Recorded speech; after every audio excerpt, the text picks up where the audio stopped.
I don't know why, but when I say this guy's name, I gotta add an F-bomb in the middle of it. I know, you've been doing it every time. Mickey fucking Drexler.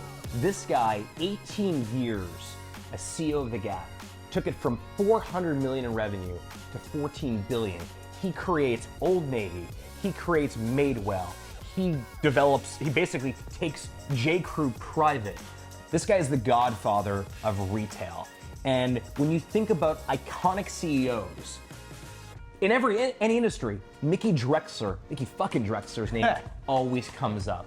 And he's full of stories and chutzpah on audacity, and he just goes into these incredible stories and anecdotes about working with Steve Jobs. I mean, he was on the board of Apple for like 10 or 15 years. Well, they call him the merchant prince for a reason. He is. And what really struck me about Mickey is his sense of urgency, right? He almost thinks it's riskier to not make a decision than to make the wrong decision. Well, he said he has this very simple heuristic for how he gauges when he's interviewing someone whether or not he's going to hire them or not. Right. And when you hear this heuristic, that was great. It's simple and brilliant, and I think I'm going to use that from now on. Yes. But he goes into details of how he built the Gap. He talks about how he created Old Navy. He talks about where the name came from. He talks about why Steve Jobs and him developed this relationship and what Steve Jobs taught him.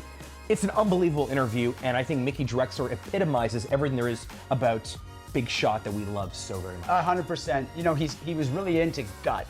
What's his gut telling him? But there's a method to it, right? As the interview unfolds, you start to see how he thinks about when to use his gut and when to get enough information and how to process it. I thought he gave us some really important tips. He does, and then he tells this story of 18 years into being the CEO of the Gap.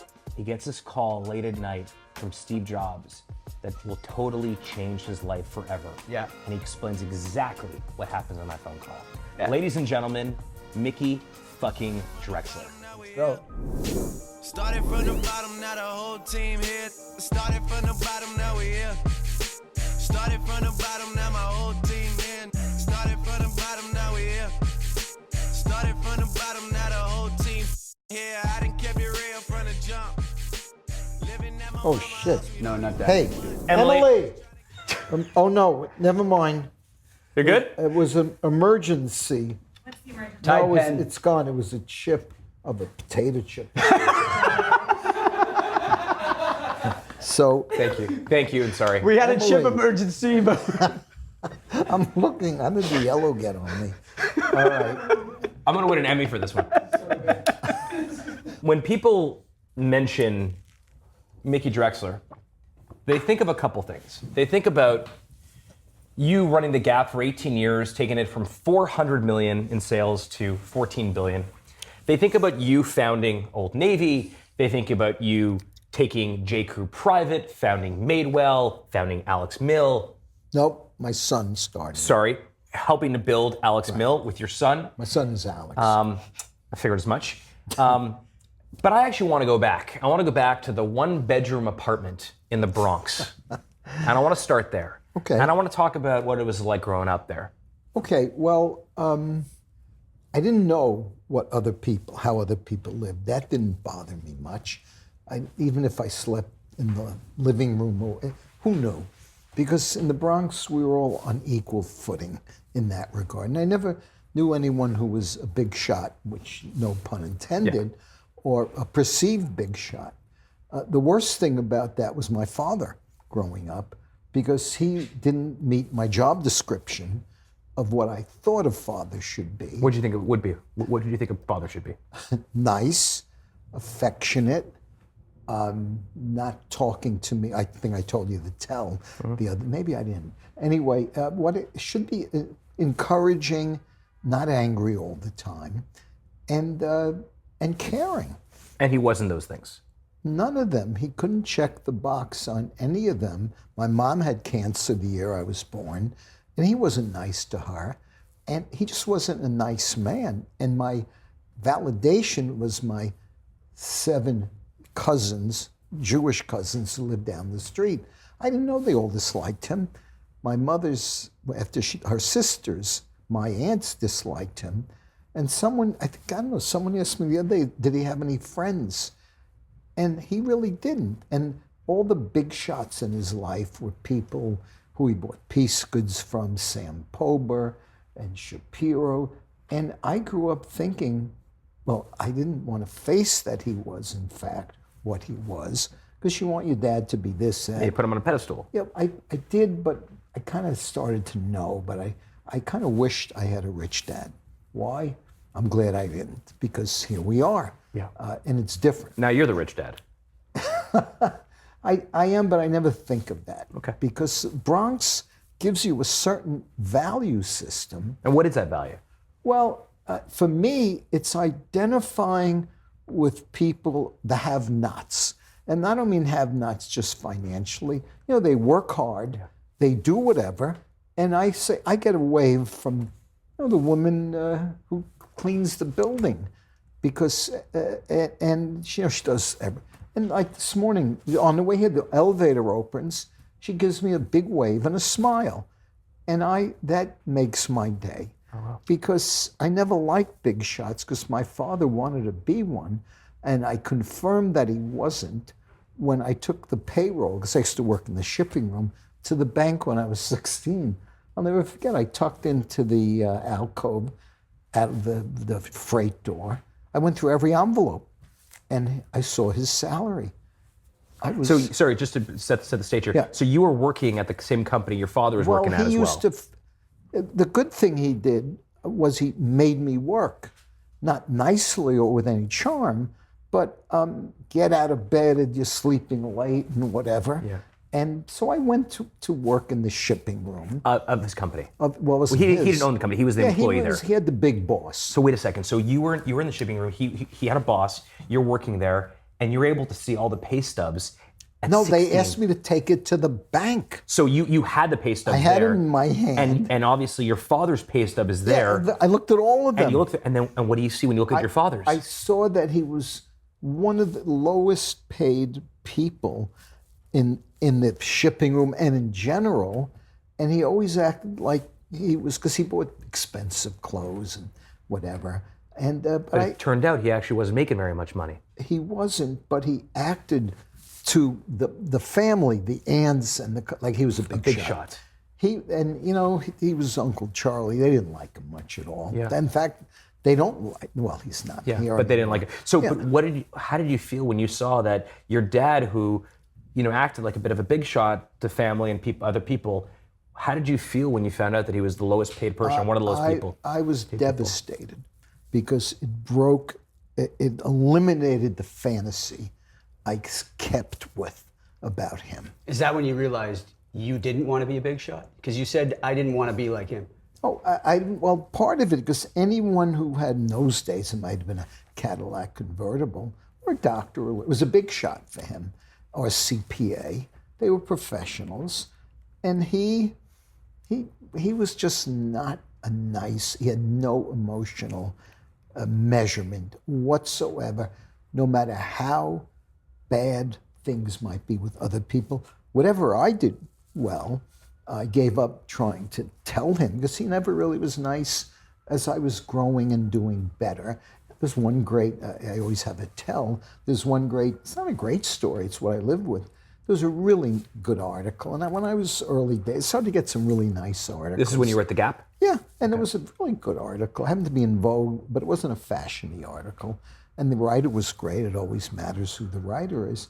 And I said, hi, by the way, there's a really good article in Vogue. Nastily, he says, you've seen them one, you've seen them all. Wow.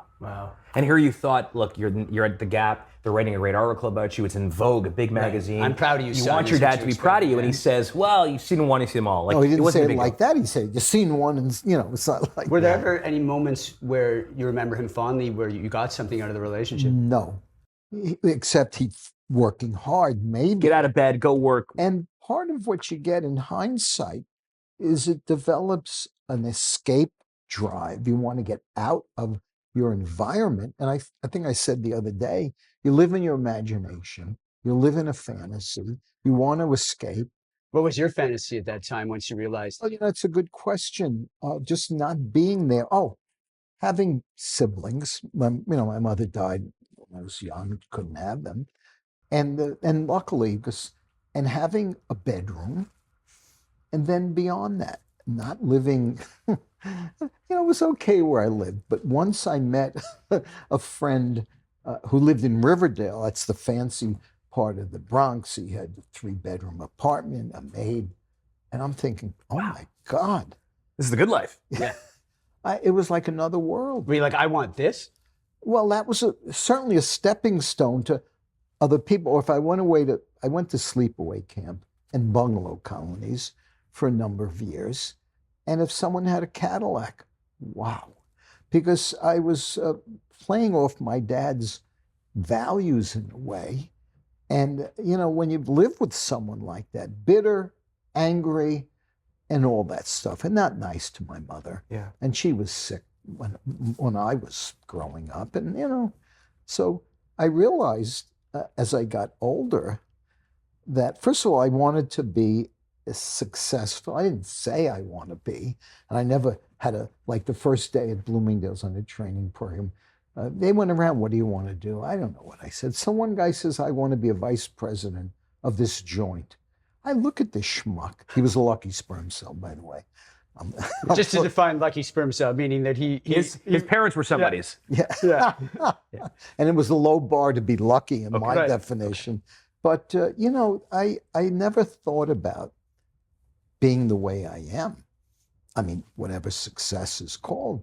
But I never went there because it was one step at a time. I guess I always had a good sense of decision or instinct and gut. And I always say, my best friend, gut, instinct. And if I think it, I accept it is. And then if I'm wrong, I'm wrong. I always had that gut about all my bosses. I think I mentioned this one, Katie Murphy. She adopted me. She was a fashion director. This is where? This is at Bloomingdale's? At Bloomingdale's. I was very lucky. I was on a fast track. And that was really your first, or one of your first jobs? That was my first full-time But wait, job. I mean, you say, here's this guy who wants to be vice president, and you say, look at this schmuck. Why was he a schmuck? Because I'm a human being. It's a schmuck thing to say. If we go off the record, I'll tell you another story. No, but we're on the record, brother. Yeah. Okay. No, No, I off don't. the record. I don't. Yeah, no. When you start to meet people, and I try to give it. Young people don't have the confidence. I was in my late 20s, early 30s. You have a radar to immediately Who's like good. or don't like. Yeah. And then I always tell people, sometimes I've repeated this, like yesterday, but I always tell people when he's a terrific guy. And I know a lot of terrific guys because everyone's nice to me now. I remember those that weren't, not that I see them, be a fly on the wall. Watch how they treat family, help, whoever. Yeah.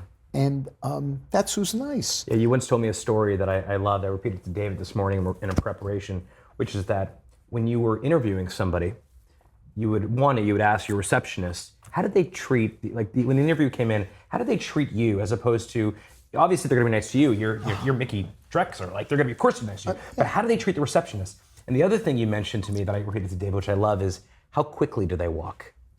And I think that how quickly do they walk is a fantastic proxy for someone that just wants to get shit done. Yep. I love that. What does that tell you? 100%. Yeah. What? No, it's just, it's kind of, I learn, and then I look and I have these ideas. I say, this is what I do. I also, another thing, I like people who are nervous when they interview with me, because it's a natural thing. You got to be a little nervous.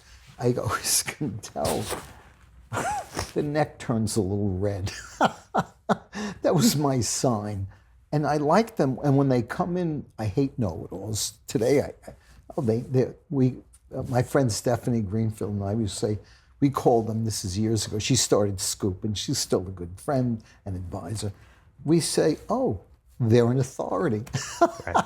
That was our nickname for the know-it-alls. know-it-alls, yeah. Authorities in their own mind. Yeah. Right, trying to impress you. Where did it come from where this idea that treat everyone with respect regardless of their station? It's a really good question. I was never treated, I would say I was treated okay, but I never knew I'd be becoming whatever I'd become. And I always wished I would get a little hello nice from, like in Bloomingdale's or at my summer jobs. You never wanted the big shots. That's what I always use that word Okay, too. that's true. You never wanted, you wanted the big shots to give you a smile or how are you? Be warm. In fact, that was the entry level for me of liking people. And I'll never forget the chairman of Bloomingdale's, Harold Krensky, was a lovely guy. I have no idea if he did his job well, but he was the chairman and nice. His successor, Harvard Business School, I hope there's no one listening. Oh, it might be big shots from Harvard.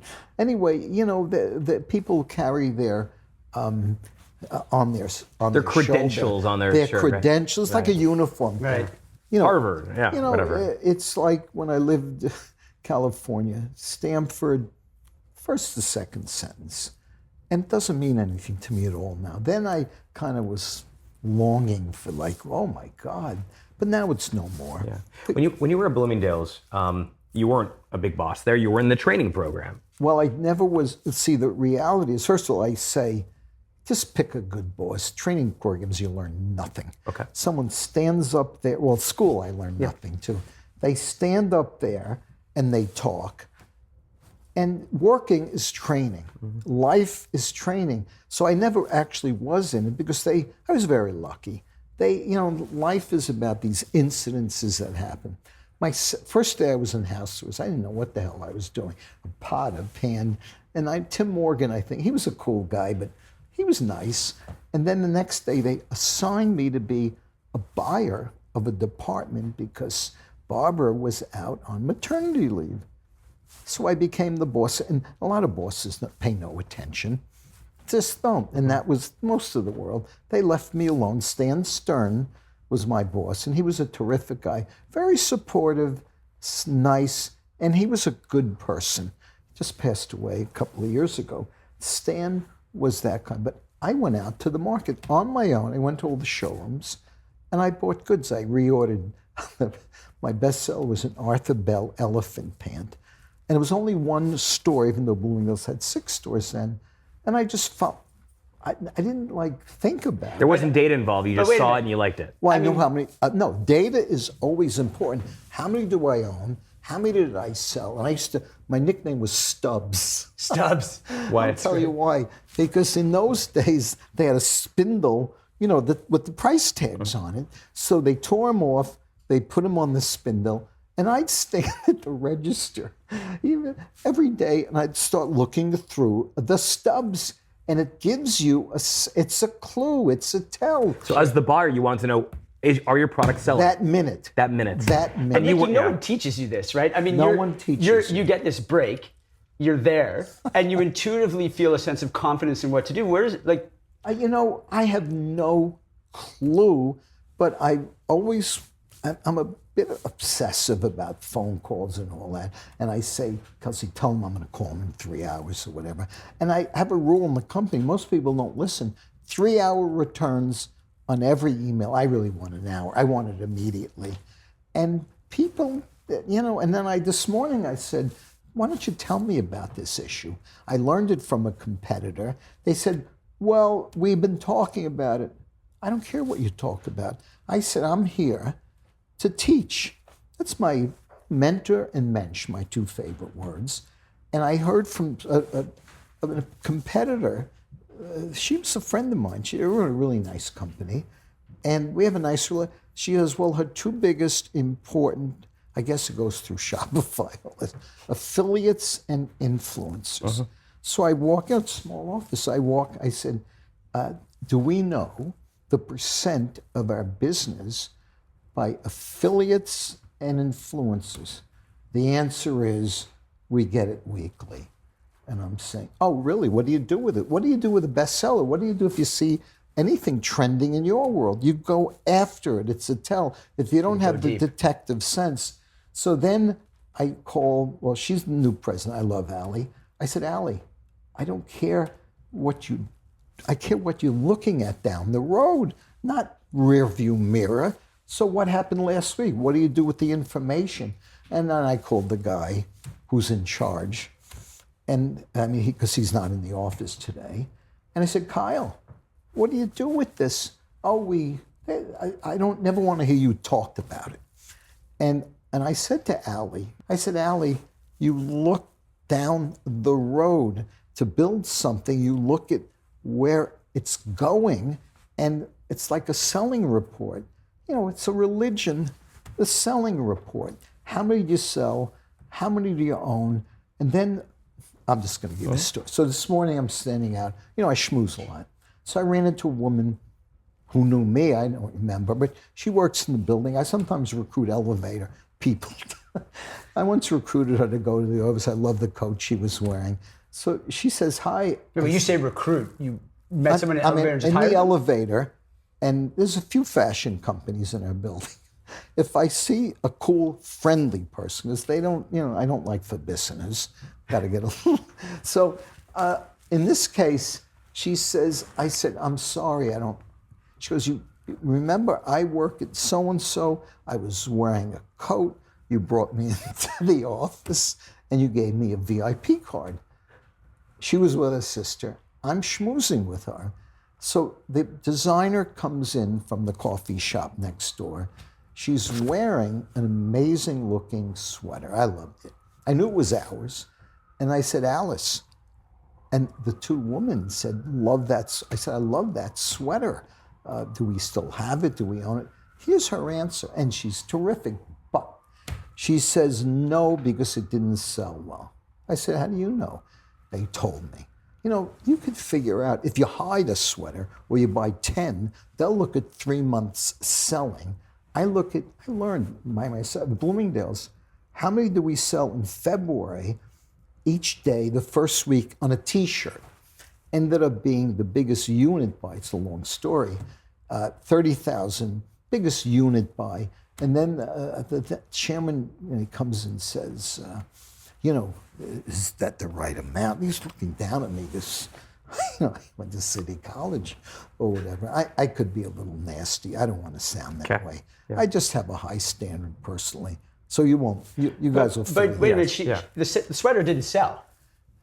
It didn't. But I don't take anything at face value. What's her definition of didn't sell? And I did say, I said, that's a great sweater. So she says, we have something just like it. It's a little better. I busted her on that when we got to the office. And then, you know, it didn't, and I, when I got up to the office, I said, Alice, let's talk. I said, show me the better sweater.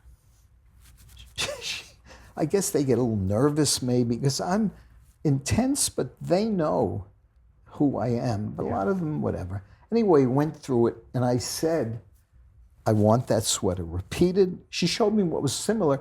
Not at all. It wasn't similar. And then I looked at it and I say to myself, first look, that's what I think.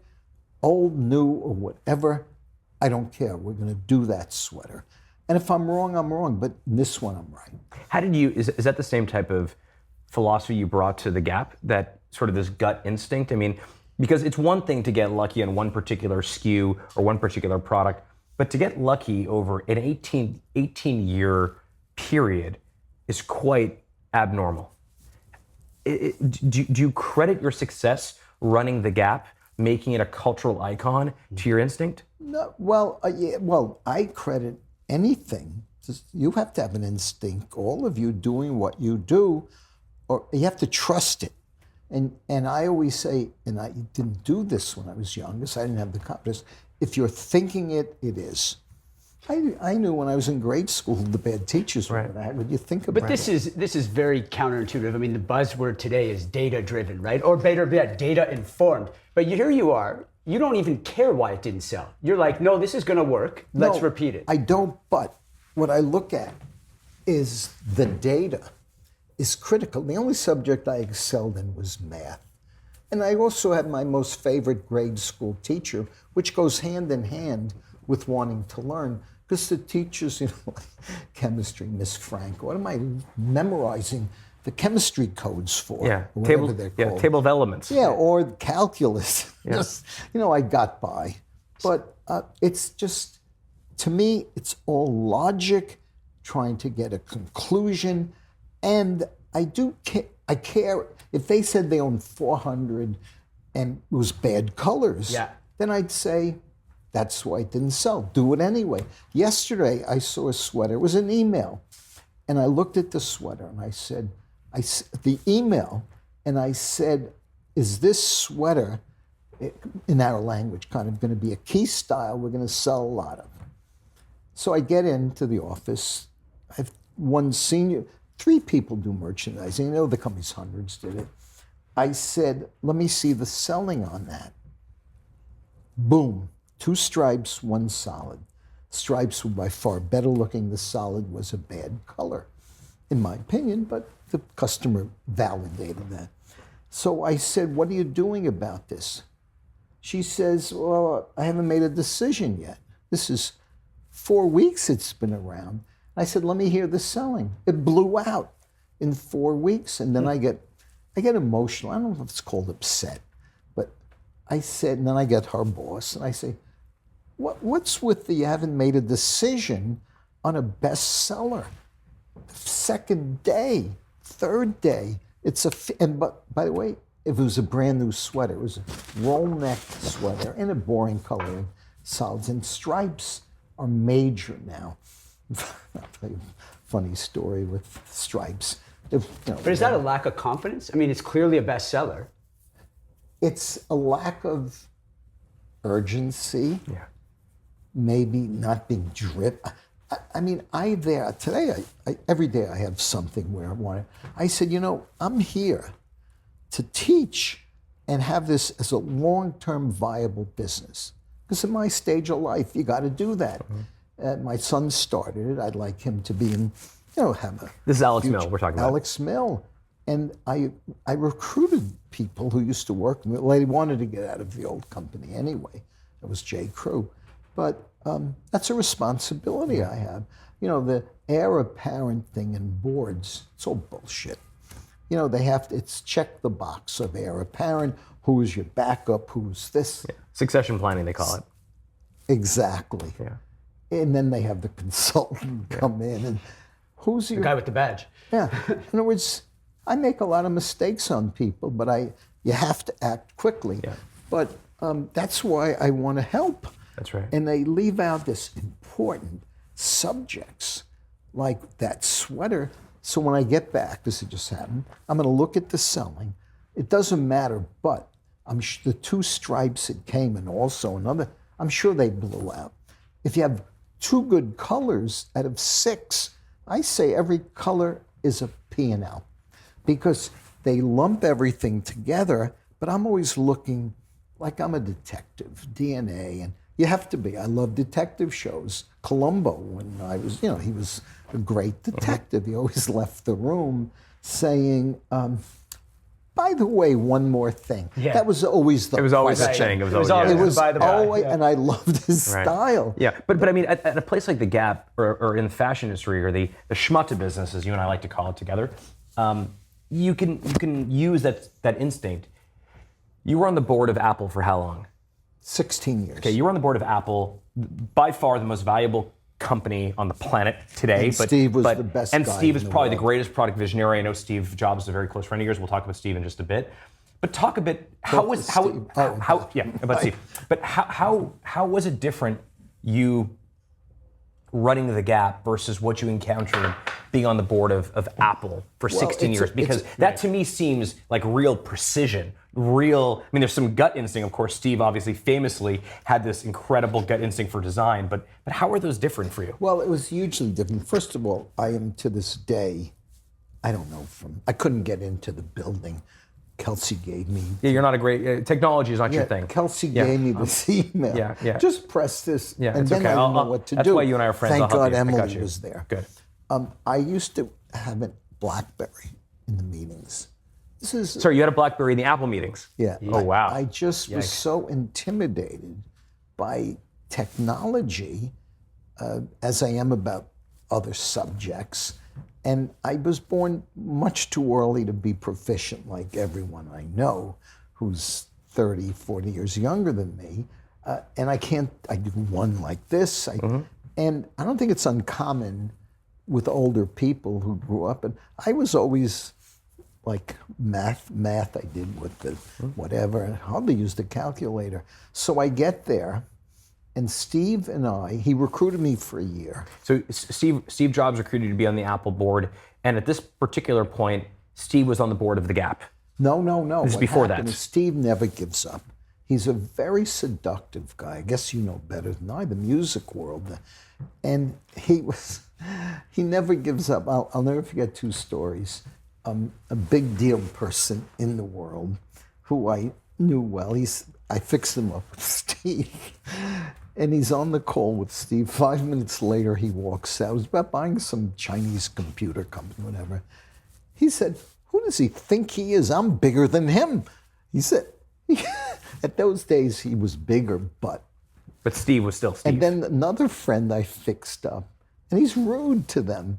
But if he wants, it was funny. I think about it affectionately. But if he wanted me on the board. I figured out why.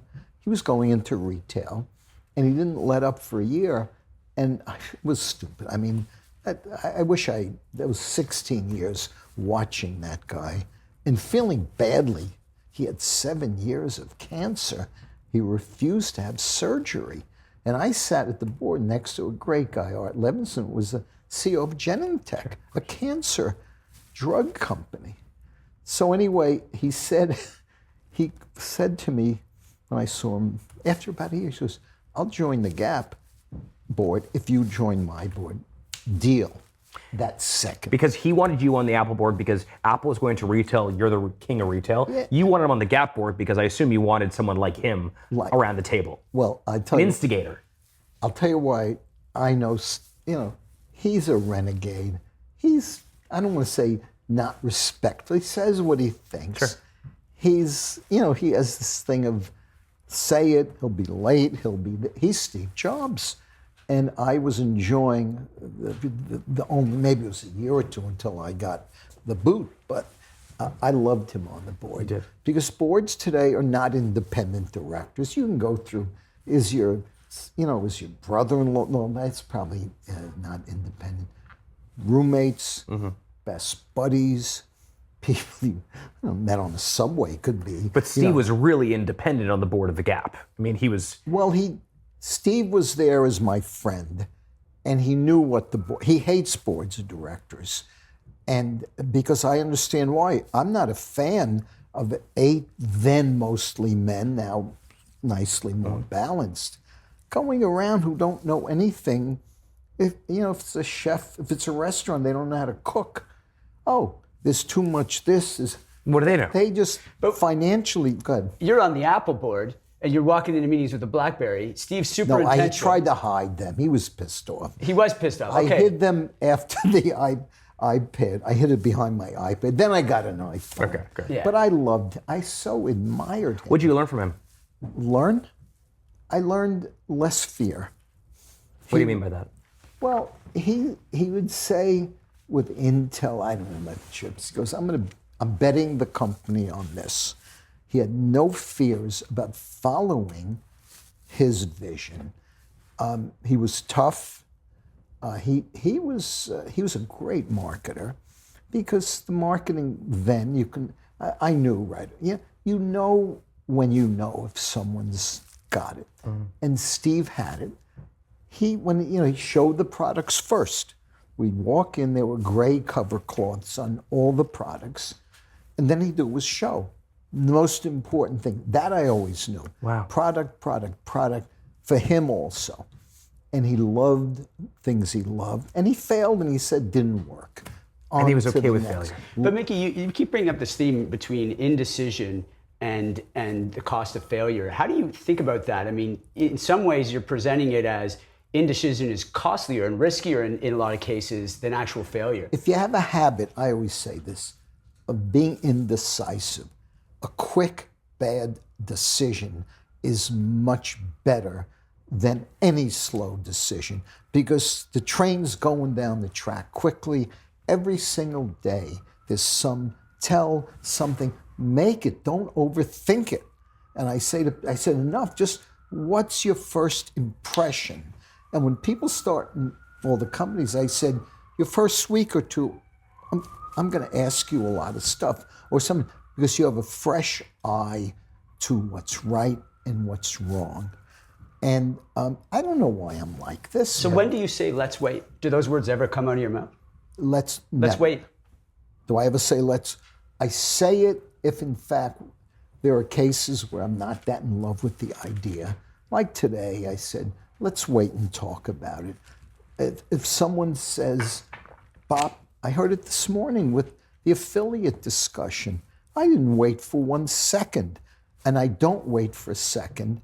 And it's urgent to me. Yeah. You got to get it done quickly, fast. So if I don't know about it, I won't get involved. I know about most things. I don't want to finance. If you have a good finance person, I don't have to spend time as long as you have a good person. Audit committee, we're not big enough yet to have it. But that's someone you trust. Right. Let them do that. And I don't think everyone could do everything. I love people who do the best they can do in a focused area. Yeah. And for me, everything that's customer facing, except technology now, although I'm very involved in the websites, most of them are over assorted, they have too many styles, and I want them redesigned. Oh, we have the redesigner lives in Switzerland or Paris. I said, get someone in New York City, and I want it done. But, great websites are rare in my opinion. You know a lot more about this. But I want a message and a point of view on everything we do. Yeah. And that's what customers want. They don't want a lot of choices. And I mean, think of yourselves. You go into a supermarket, there's like 30 cereals. Hello, tell me the best 5. Yeah, there's a paradox of choice there a little bit, right? Yes. Which you think you're giving them more choice, more options, but rather you paralyze them. Yeah, the cars. I mean, Steve did that beautifully. Apple does it beautifully, right? There's the small iPhone and the large iPhone. colors. Right. There's this color or that color. You pick. And if he were alive today, we couldn't imagine what he would have done. Oh, it's In his last incredible. year or two, he wanted to do a car. He idolized the Tesla, and I said, I'll never forget. He was like, oh. I said, Steve, it was when the 2-seater, the ugliest. Yeah, the car. Roadster. I said, Steve, it's such an ugly car. I like when he looked at me with huge derision. He says, it's not about the car. You can always design a beautiful car. It's about what's inside. Wow. And I'll never forget that. What's inside the car? The engine, the engineering, whatever. Yeah, the engineering. The batteries and all that, the way that it it was functioned. an ugly looking. He could have put a beautiful, he said he would design on have top done of it. He was and I think he was right. He would have done it. Yeah. Yeah, he would seem to be all product and the marketing comes second. Are you the same way? No, he's all marketing too. I'm product obsessed. Well, you have to be. Someone's got to look at what's coming off the assembly line. Yeah. And I look at products out there. It's just my own little thing. Restaurants, I'm always like. Yeah. I heard this great quote the other day. So, Cobb salad. I ordered it across the street in St. Ambrose, which is actually right down the block. And I didn't have a Cobb salad. It's new on the menu. And so I said, Cobb salad comes. And I could have used a magnifying glass to find the bacon. It's standard. So I say to the waiter, can you get some more bacon or whatever? The manager, Marco, I know them all. I'm like, like their buddy and things. He comes over about 2 minutes later. So I give the waiter credit because he told Marco what I said. He comes over with a cup of bacon chips. I said, Marco, thanks so much. I said, why don't they put more in? He goes, the kitchen doesn't understand. They treat it as an ingredient. And then he said, it's the ingredient. Right. And they missed that. Yeah. But he understood that. Marco understood that. You understand and that. I wrote the quote down. It's the ingredient, like a striped sweater in some cases. I used that today in an email. I said, so actually, let me ask you this. What is the ingredient from the Gap? What was the ingredient? Because we all know the Big Gap logo. We all know the story, obviously, this incredible 18-year story of you running the Gap. But what was the ingredient that made the Gap go from 400 million to 14 billion and made it a household icon? Well, you could ask that question of Phil Knight, who I never knew. The ingredient is having a focused, almost narrow vision about what the world needs. Now, to me, it was a big white space. I loved Ralph. I used to buy it wholesale because my roommates, whatever. You mean Ralph Lauren? Ralph Lauren. Yeah. You know, and he inspired me because I couldn't afford, or 'cause I really couldn't afford his clothes. Okay. So you liked Ralph Lauren, you just couldn't afford it. Oh, I think he has great taste and style. He sometimes accuses me of copying him, but that goes with ego, whatever. Yeah. But I said, where is the clothes in America? This is in my head. I actually was working for my third department store job. I was like, I made a list of styles, just in case I went to start a. You couldn't start them that way. So I was saying, where's the white space? I didn't say it that way. It wasn't like I said. What does white space mean, just for everybody else? An opportunity. Who is not doing what I felt I needed and the world needed? Now, I don't just do it like that, but Ralph made very simple, easy clothes, and no one's ever accused Ralph of doing the newest and the greatest, because he'd be mad if he heard me say that, but I loved Ralph and I admired him. I did. So, and you felt that the Gap would be able to fill that white space of great clothes like Ralph Lauren at more affordable prices? It's funny you say that. I had someone needed to fill it. So I wrote on a piece of paper when I was at A&S, not Ann Taylor. It was early before. And I said, this is what the world needs. I said, and I always loved color. I still do. It's the first thing you see when you go into anything, a shop. Color is art. Right, long before fit, size, all that stuff. It is, I love the color palette. Now we, because of minimums at Alex Mill, we're now expanding, but we need minimums for factories. So I wrote down on a piece of paper, I think 10 things. I said T-shirts in lots of colors. They washed jeans, which, when I went to Gap, they had rigid jeans from Levi's, and Gap was a discount. Sorry, the Gap was selling Levi's jeans. They started on Levi jeans only. Wow. And when these businesses always, you gotta keep reinventing. Sure, I'm sure in your business, and any business, you keep reinventing. Or else, it's fashion. It's not like out of a book. It's not a commodity. It's whatever. So I wrote the list down. Sweatshirts, lots of colors, sweatpants, pocket tee also in a regular But Mickey, t-shirt. all this stuff seems fairly obvious, right? If I'm listening right now, I'm thinking, okay, T-shirts in lots of colors. Was that, Levi's jeans? Well, everybody sold Levi's jeans. Was that novel at that time? Well, Levi's jeans there brought the company down because they didn't have an Act Two. So then it became a discounter. And you know how I remember this? On 57th in Madison, on 57th, there was a designer store. I should remember his name. Not around anymore. He had in the window always cashmere sweaters in at least 10 to 12 colors. That was embedded in my mind. And I just loved it. I didn't know why. But wow, what a picture.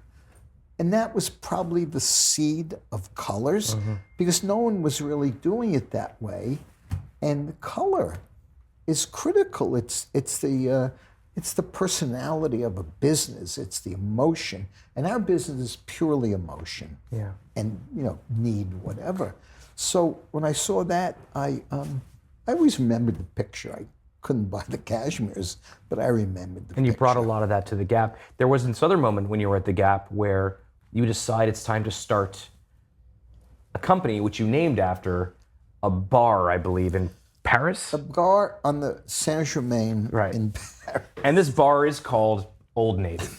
Why do you start, you're at the Gap, you bring in this sort of more Ralph Lauren-esque aesthetic, but affordable, great colors, Private label. no more Levi's, our own stuff. I say this to you all the time. You are the OG of direct to consumer. You're the guy who, in my view, who really, you've always been direct to consumer. I mean, You had to be. Yeah. Because then I was buying for the department stores, and everything I would buy was somewhere on sale. That's right. And I had a policy, the store did, meet price. Yeah, and your famous quote is no sale bingo, right? Where these stores are just playing bingo, 20% up and down. Today, someone wrote something. They said, what about, I said, my best advice is when you're ready to buy something in a store or online, just Google it to see what the sale price is.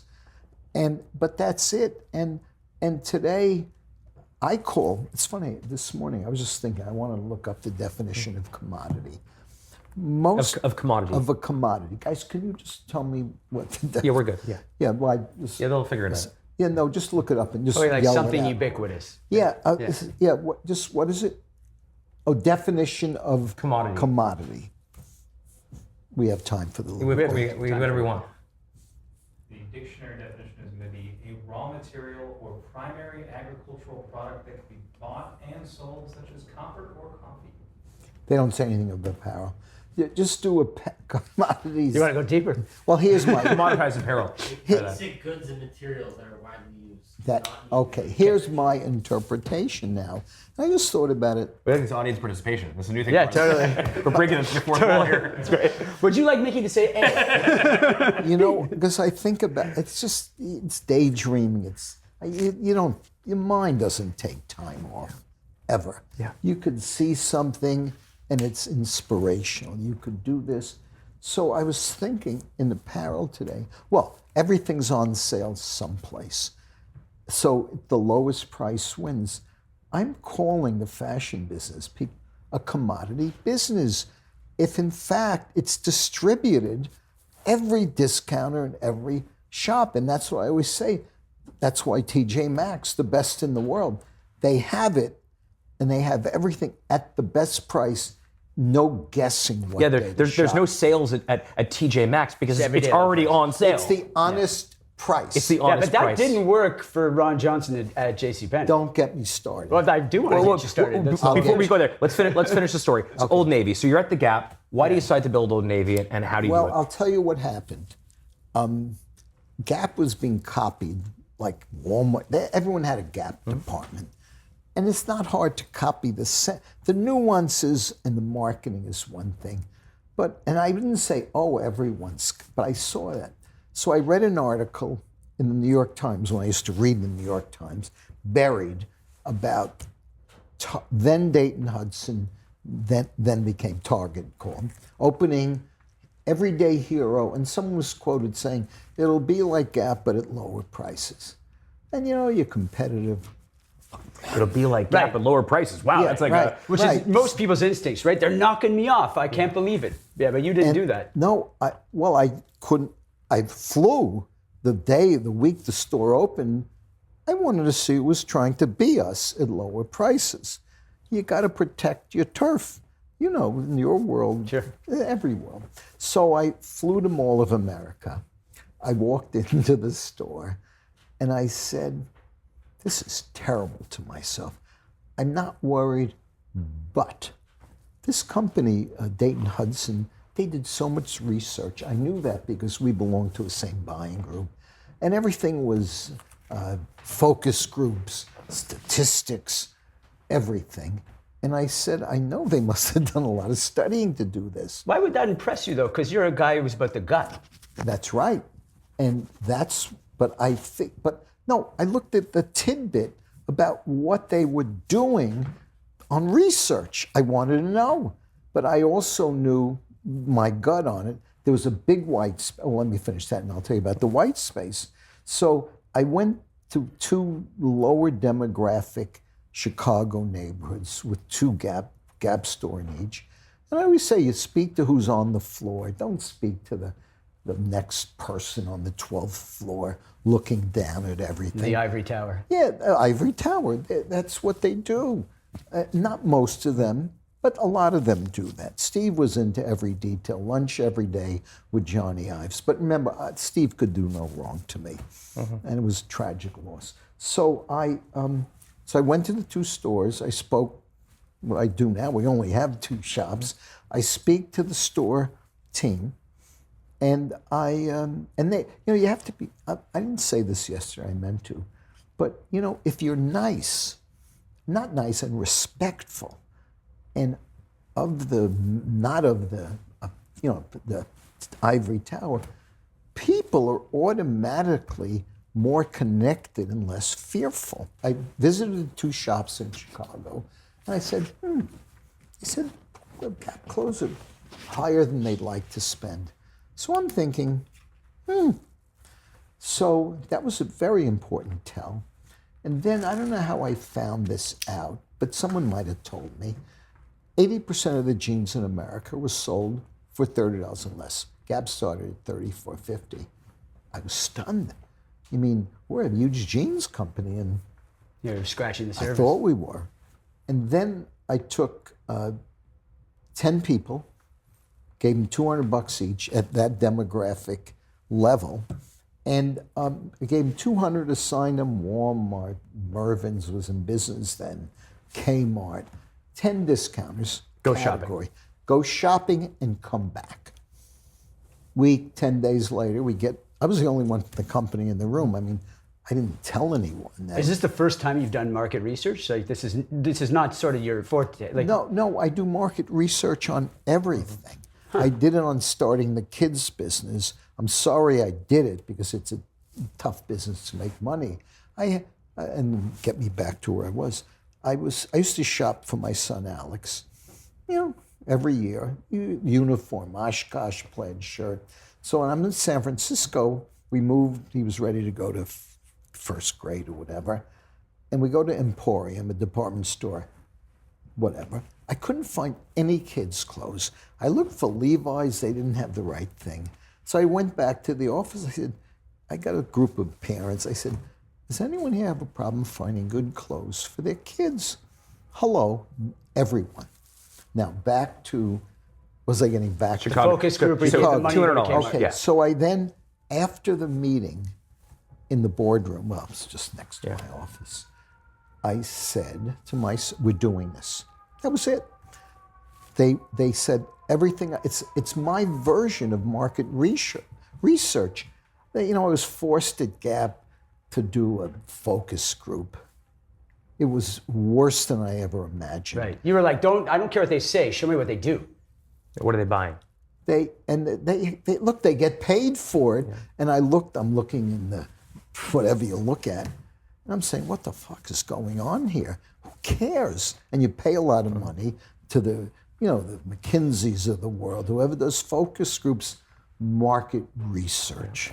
I don't believe anything I read anymore about they 600,000 people they studied the best restaurants. Meanwhile, you have people that are bringing back stuff with the $200 they gave you, and the stuff looks a particular aesthetic. They confirmed what I was hoping, white space. They care about style, not that the price is ending in 97 cents or 45.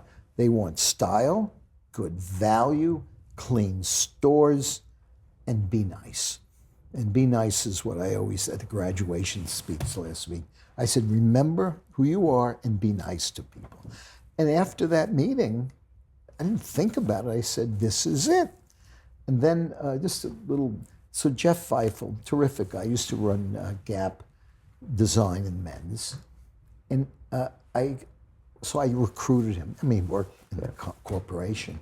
And Jeff had a comment, he goes, I said, you seem a little unsure. He goes, well, what happens if it doesn't work? I kind of said, we'll cross that bridge when and if we come. But I did say to him, I said, Jeff, this might sound weird. Someday this could be bigger than Gap. Cool. Sure enough. It was. And the name you got because you were in France? Oh, no, but I got the name, but the board didn't like it. And where'd you get the name from? The Old Navy name? The bar. Right, I was on the way to the airport. Thank God I was in the back seat on the left. I'm looking out the window, daydreaming. You see, it was Old Navy with a neon sign. It was in the morning. And I said, oh my God. I said to the woman I was with, Maggie, there it is. That's the name. Loved it. Old Navy. Old Navy. Do you make the name or does it matter? No, did I what? Do you think that in business you make the name? Meaning like Starbucks has no meaning. You know, I think you do to a degree. But I see some companies say they hire naming companies. My board made me go to 2 naming companies, and I always had to be a little shrewd about what I wanted, which was in the best interests of our shareholders. So the first thing I was forced, after spending in today's money, maybe $5 million, I got a free name, and it wasn't trademarked.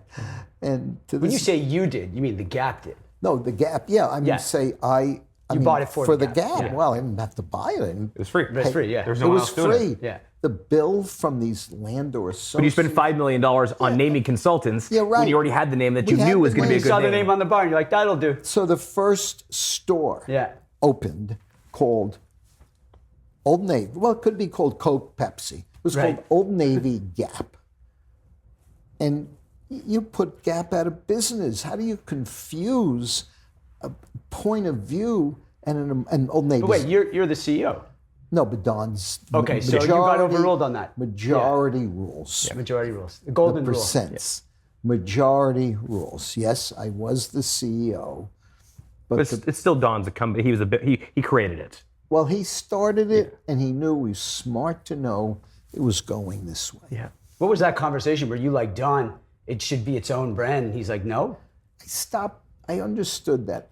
I'll get it done my way because it's in his best interest. I knew it was the right name, and if you feel it, it is. Yeah. And so the naming companies, the second naming company, I kind of got them to name it. Then I had to be a little manipulative to get Blue Indigo. It's in the ballpark. Wasn't available, the name. Perfect. Navy. I got you. Perfect. So Blue Indigo, it's very connected. Wow. So you got them to pick Blue Indigo. That's not available. And then we said it's not available. Next best thing? Then we were forced, but he still wanted Gap there. But, Don was great. He was willing to bet on a lot of things. And even with Old Navy, I said, we're going to start it. Good. And then there was some challenges which got me very emotional. Mm-hmm. But that's what happened. What were those? Well, 4 days before we opened, I know who, in every big corporation, there's always this political, always someone's after your ass, someone's this, someone sucks up to that one. So a guy there, this is a whole other long story that we don't have time for. He says, I know it was him.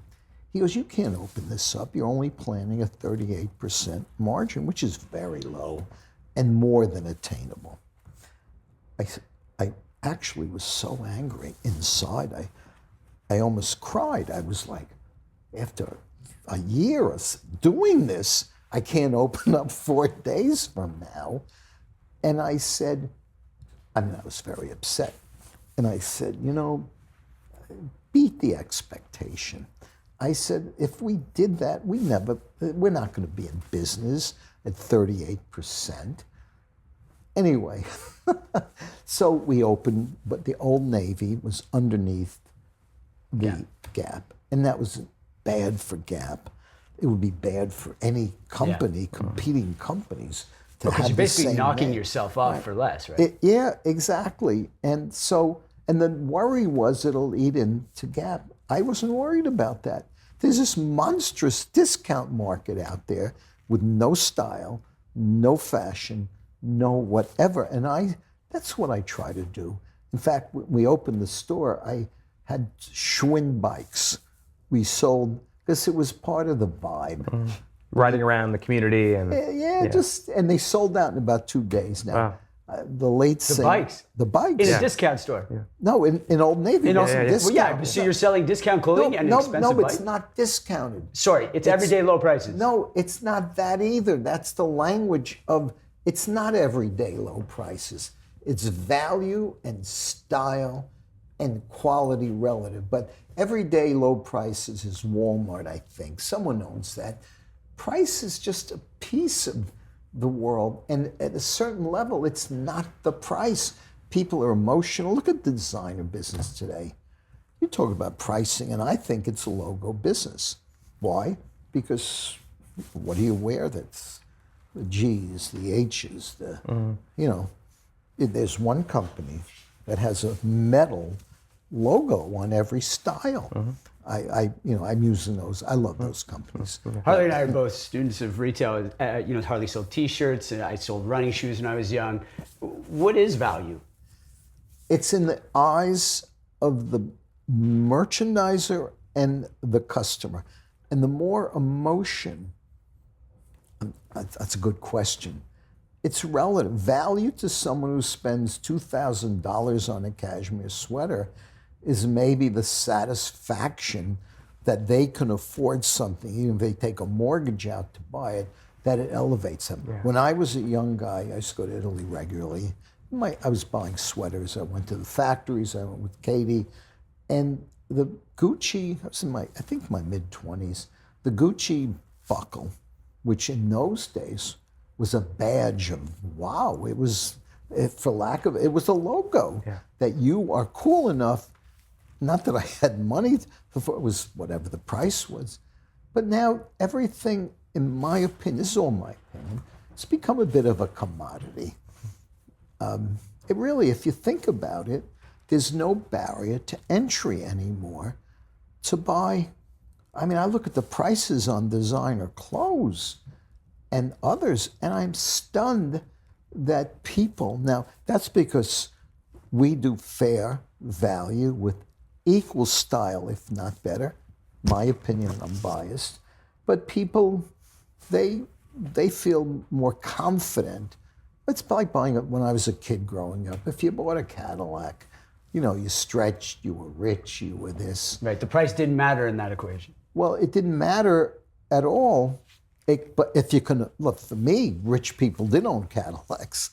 We owned a Dodge, was our first car when I was 5 years old. Then we up to a Buick Special. Wrong color, we ordered it wrong. I'll never forget, I was 10 years old. And my dad ordered a red bottom and a white top. I'll never forget this, it's weird. And we go to pick up the car, I'm excited, And the top, instead of white, is cream colored. I said, God, is that ugly looking? I said, he couldn't care. I mean, he wasn't thinking that way, and I never liked that car. Just the feeling you had. It was, I thought the color, I mean, it wasn't like, oh, I'm a style person. You're 10. I was 10 years old. Yeah, what do you know? Exactly. What do you know? 10 years old. But it resonated with you. There was something about it that just didn't work for you. You're really into color. Are you a painter? Do you, no. Where does that get expressed? Is it retail is really your canvas? Retail is, for me, what I do is sport. It's competitive. It's creative. And it never takes time off. I love it. I mean, it's part of, look, if you're in the TV business, you're watching, I would hate to be watching news all day because those news shows, well, I'd quit my job if, but I can't help it. If you see someone walking down the street, like the designer today, she's wearing that. He does it with tea. If someone stirs him a cup of tea, he says, this tea, it's oversteeped, the temperature's wrong, he doesn't have all that too. Well, you can't turn it off. And you can't turn it off. I had breakfast with my daughter this morning, every Thursday's daddy daughter. So I went to a new place, she lives in Tribeca, and the waiter is selling me the avocado toast, which I love in other restaurants. He's saying it's the best. And I said, something? I'll have it. Bring me hash browns just in case. The avocado toast comes. It's on a thick piece of rye bread, half toasted. That already was a problem. And it was cold. and and it wasn't good, and you had to cut it through, like, you know. I always get thin toast. Too much toast. I think if you can make Jews happy in a restaurant, you've got to win. Well, there's a famous Jackie Mason skit where yeah. The waiter goes over to a group of Jews and says, "Is anything okay?" Yeah. Well, I have it with the two Jewish women, but it's true. I was trying to be more, Or Seinfeld's joke, I'll get it right this time. Two Gentiles walk down the street, they bump into each other. How's business? Great.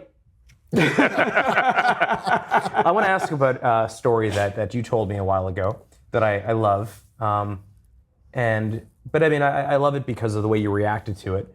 But it was a tough story, maybe the toughest day of your life. You're the CEO of The Gap for 18 years. You're killing it. I mean, you invent Old Navy. You grow this business incredibly well. The Gap is a household, not just a household name, but it's part of American culture, folklore, it's everything. And Steve Jobs on the board of The Gap calls you at 9 p.m. at night and says, "Mickey, call Don, founder of The Gap. He's going to fire you tomorrow." How are you feeling when Steve Jobs calls you and says he's going to fire you? Well, as Steve said, he wouldn't tell me before because they were afraid I would tell you, which of course I would have. I felt the vibe at dinner that night, and I felt... They didn't look at you. You've told me that they didn't look at you in the eye. And the dinner was with the merchandise that I was... all three brands, Old Navy, Gap, and Banana. The turnaround, we had a bad year. Yep. And it was kind of a recession-y year. And I got off course, I know, because H&M and Zara, they had lines around, cheap goods. And I don't know, I just got a little more fashion-y than I should have. You know, I got them every morning. When I drove to the office on 18th Street, I'd see the lines around H&M on Fifth Avenue, and I'm going inside crazy. I still wish we could get lines, but it's mostly food in a way, or shrewd marketing, or international. So we had a tough year, and I felt a few months before I interviewed some people who I figured out they're looking to replace me, I think. They send someone in there to my home on a weekend. I couldn't believe it. Beyond couldn't do the job, beyond wrong. And then I get a call from a director who never called me. What do you think of her? It was a her, not a him. What do you think of her? First of all, her credentials. Forget it if you work in it. There was no sense at all of right. Look, the first thing I look at with people is what I think, feel, energy, volleying back and forth. It was very long. I had to spend an hour, I think, to be polite. And I said to him, no way. That was another tell. This guy, I know he had it in for me because he was he's the one who got rid of Tom Ford. And I forgot, great. Tom Ford was at The Gap. No, I'm saying he was on the board of Gucci. Yeah, I mean, Tom Ford famously built Gucci and then... Yeah, right. And then and his partner, great guy, they didn't agree to a negotiation. So you felt that this was coming. I said to Steve, tonight they didn't look at me, they didn't respond. I felt like I was in another world. And I said, now, I've seen it. There was a number of tells, but I knew the turnaround was in. And how you know it. Yeah. And I ended up being very right. So I was supposed to leave the next day. I couldn't believe it. I went into the board and I got ushered out very quickly because I know there's a lot of lawyering going on. And then the next day we have the press conference, whatever that is, the analyst of this. Someone asked if I had a contract. I had no idea. I was just working and doing. And you were working there for 18 years. No contract. Yeah, right. I didn't know. And then I didn't. But so after, not because I didn't have a contract, Don, and I couldn't have done this without Don. He had this, really, and I'm still friendly with his three sons. I really like them a lot, and we hang. So he calls me in, and he says, I made a mistake in firing you. This is 24 hours later. Yeah. Wow. And I knew what happened. Don would listen to an opinion, and that's his opinion. I mean, that was what because he didn't know our business. He didn't, and he was nervous when I first started, very nervous. I understood. Well, first started, this is 18 years later, though. You've already 4x the business. Yeah, Like, no, right. Well, Right. 3-4x. More than that. 400 to 14 billion. yeah, you're $300 million market value when I started. Yeah, and you built the division that had 80% of the Right, profits in right. Old Navy, Yeah, right? So, and I was stunned. They came back. I was treated like I was whatever, not a big shot. I was treated. Right, but in many ways, you were a founder. Oh well, yeah, exactly. Yeah. And my dream now is what I do because my son founded it, but I don't have a director who's whatever. I wouldn't mind a good. It's all investor. you guys now. Yeah, I wouldn't mind a good investor because I still live in Bronx money. Dave might be able to. Anyway, Dave's giving out investments today. Who? I thought we were splitting it. What do you mean? Who? David. Okay. I want to ask. So let me yeah, finish the yeah. story. Then you cut it, and it doesn't matter what you cut. Anyway, so then they came back. You can stay until we choose your replacement. That was 3 months. I had millions and millions of options. I didn't want to screw around. And I did my best, turned it around, long story short, and I didn't have a non-compete. Wait, you say turn it around. So they fire you. Then they're like, come back. You're like, okay. No, I had May 4th to September 26th, May, June, July, August. You have 3 months. 3 months. 3 months. Okay, But it was on the way. But at first it was 24 hours. Here's your box out of the office. And then the next day was come work for us for 3 more months. Well, it was actually, until we find your replacement. Yeah. I mean, one thing we all have in common is we're all married to psychologists. And talk to us about Peggy. I mean, we she's want to hear been about there Peggy. for all your moments. Yeah, sounds like Peggy has been a big part of this whole story. Well, Peggy, we've been married over 50 years. Wow. Peggy, when you're a psychologist, I think it's like maybe our businesses. There's a gut you have about people, and she has a brilliant gut.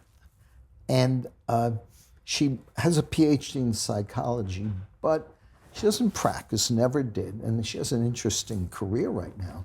Never practiced, except when she was in graduate school, social work at Columbia.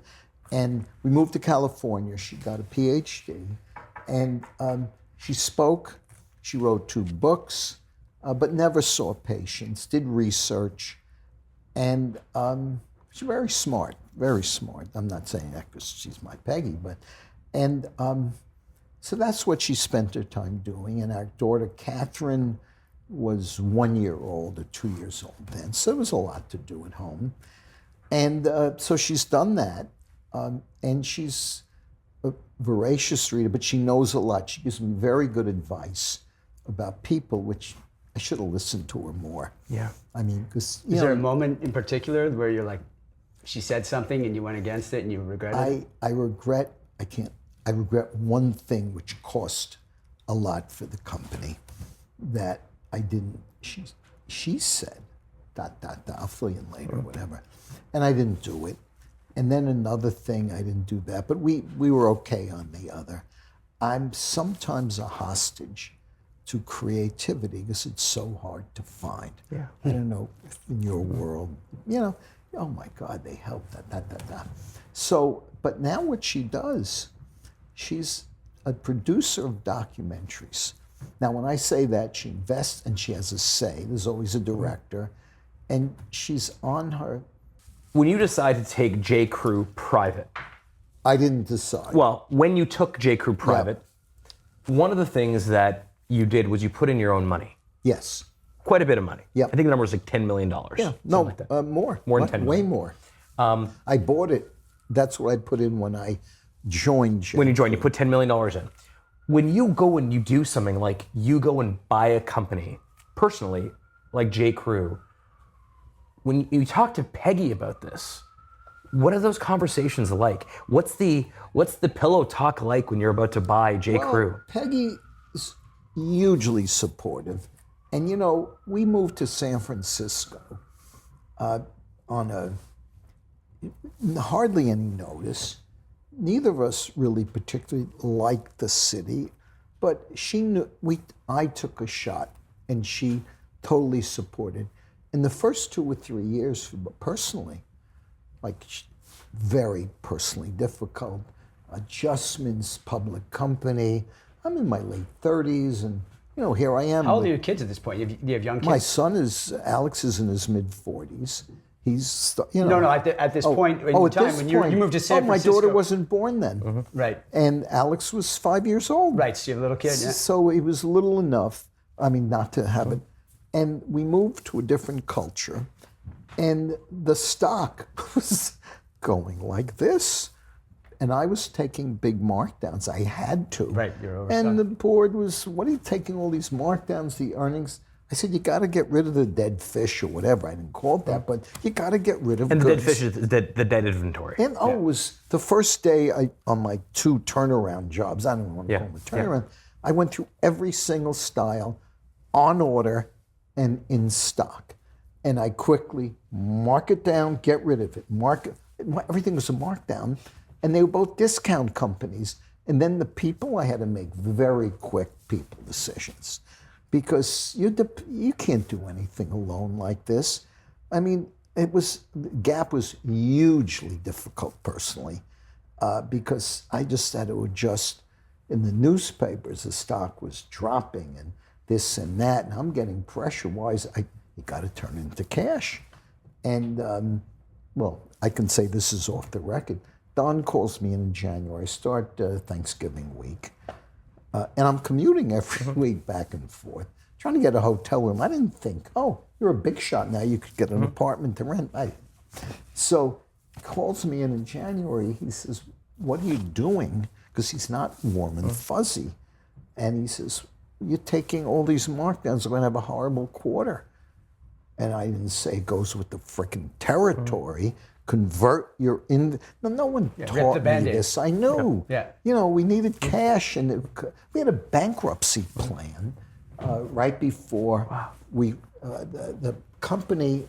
I'll get that in a minute. So anyway, he gave me shit on that. Wow, when you joined the Gap, there was a bankruptcy plan already in place? Well, I'll tell you what.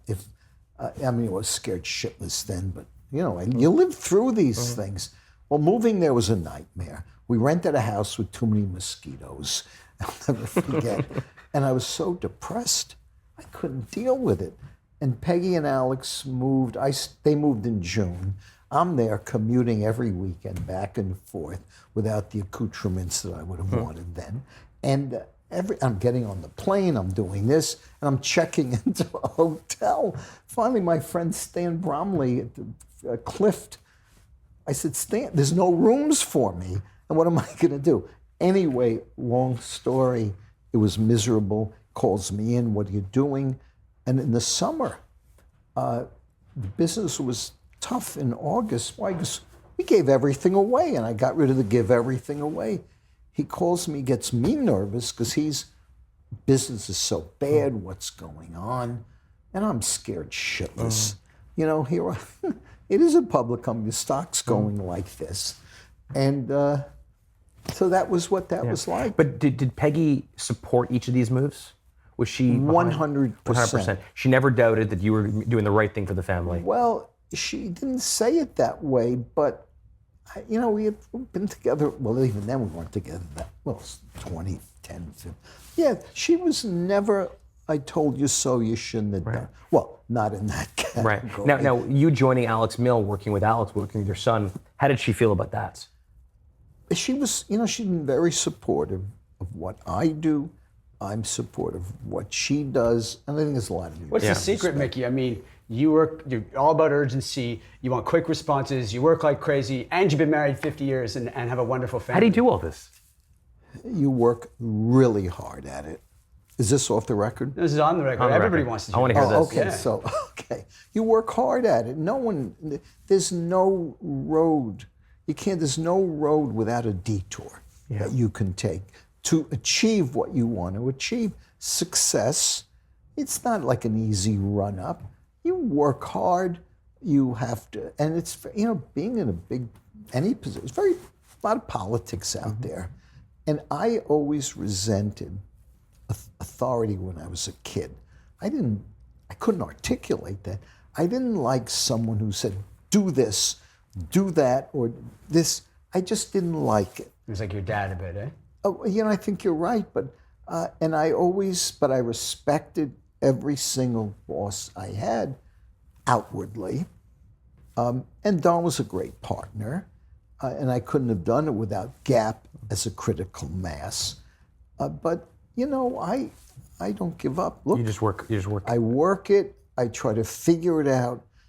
In everything, in marriage too, and in, Yeah. and in being a in father too. everything. Yeah. Oh, look, there's no easy ride anywhere. If someone tells you, oh, everything's terrific and for me, the answer when I was young is have a rich dad. Hello, I'm so happy. Yeah, we didn't. It Dave and I didn't happen. have that opportunity. Dave and I believe deeply in entrepreneurship. We deeply believe in the Jewish connection to entrepreneurship. What do you think it is about, particularly Jewish entrepreneurs and the schmutta business? Why is there this weird connection? here? It's a good question. I think we were meant to be, maybe. Why? And I think, look, my grandfather was a tailor. Don't ask me why. I mean, I don't know. My Mine father. too. Mine too. You're kidding. My family's in the clothing business. Yeah. This is very funny. My family was. Wait, no. How many? 4? My family's Peerless Clothing in Montreal. Oh, that's a suit company? Yeah. Correct. Yeah. Fancy. Yeah, very Yeah. funny. Well, you hold it. He's a From pre-war the manor Jew. born. Yeah. No, my dad was a psychologist. Yeah. They all fought with each He other. didn't win the no, sperm. no trust Okay. fund for me. Yeah. Isn't that no funny? trust fund for me. No, I think it's in. I don't. It's in our DNA it's almost. probably an easy business. It's a very good question. I think there's a low barrier to entry. It's an easier business to get into. Anyone can do it. Yep. And, Not everyone does it like Mickey and Drexler all does. you but need, I'll never forget this. There was a guy, Lou Russick. I was I was maybe 20 plus or whatever, and I said, who's your competition? I still use this term. Lou he built the greatest kids business then. I forgot the name. He said, anyone with a sewing machine. I love that answer. Who's your competition? Yeah. And I still use that. People kind of don't get it anymore. I think that when people ask me about my competition, I say 2 kids in a garage. Same thing. That's right. In many ways, software and the schmutta business are very similar in that there's a low barrier to entry, but there's unlimited growth potential. Well, I mean, Steve Jobs was literally a kid in a garage. Mickey Drexler was a kid working at his dad's company on the in the floor. Bronx. Right, in the Bronx, yeah. Yeah.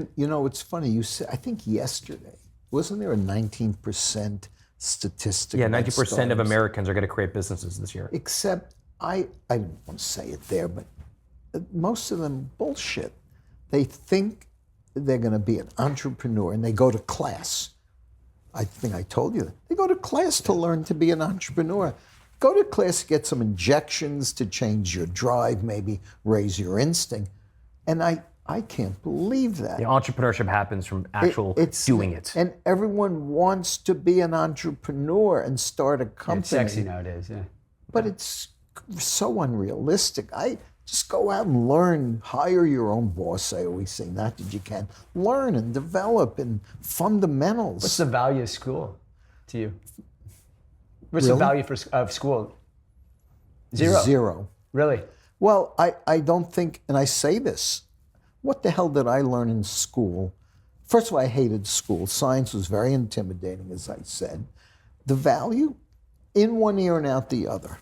And what did I use? I'm sorry I didn't listen to history, because that's storytelling. Like, I was there to get past. That was, because I was also always all day daydreaming. I daydreamed all day. I didn't like teachers, most of them, except Mr. Barrett. What did you get out of school? I think I learned how to structure my thinking a little bit, which was valuable. I was also a dreamer. I had company since I was as young as I can remember. But I think through school, I learned some hard skills. I learned how to read financial statements. Okay. I learned how to write and communicate in Yeah, writing. that's what you sort of mean. You can learn certain skills and stuff. Yeah, no, I understand. I didn't, you don't learn, and the resumes of bullshit. Right. Yeah. I give the. You don't learn how to make things happen. You don't learn ambition. Yeah. You don't learn that inner drive. You don't learn the competitive spirit. You don't learn, Anyway. I'll tell you what, though. You and I. It's not the first time we're meeting. You and I have become you're a new friend of mine, and in our short time, in our short time together, I've learned ambition from you. I've learned character from you. I've learned drive from you. Wow. But the most important thing I've learned from you, Mickey, is I've learned chutzpah from you. And I kid you not, when Dave and I were first conceptualizing Big Shot, we made a list of people that one day we'd love to have on this show. And on that list, it was a short list of 3 or 4 people, was the name Mickey Drexler. And we are honored you were able to spend the last couple hours with us. Well, you know, I'm honored because I still am who I was. And sometimes, you know, I don't enjoy who I am enough. Yep. Well, enjoy it because us and the millions of people that are going to watch this, millions. Yeah, are going to get a lot out of it. A lot of this. Yeah, It's crazy. we're making you a big shot. Why'd you wait so long? How long has this podcast been going on? Well, a year. Come on, we were in Canada for a while. No, I Mickey, love that. Not only are you an inspiration, and it's a pleasure to meet you, but you got the coolest nickname I've ever heard, the Merchant Prince. I mean, That's pretty good. that's The Merchant Prince. Well, when you is- introduced me yesterday, legend, merchant, yeah, it's great. Merchant Prince. all right, is so all right. cool. Careful. Started from the bottom, now the whole team here. Started from the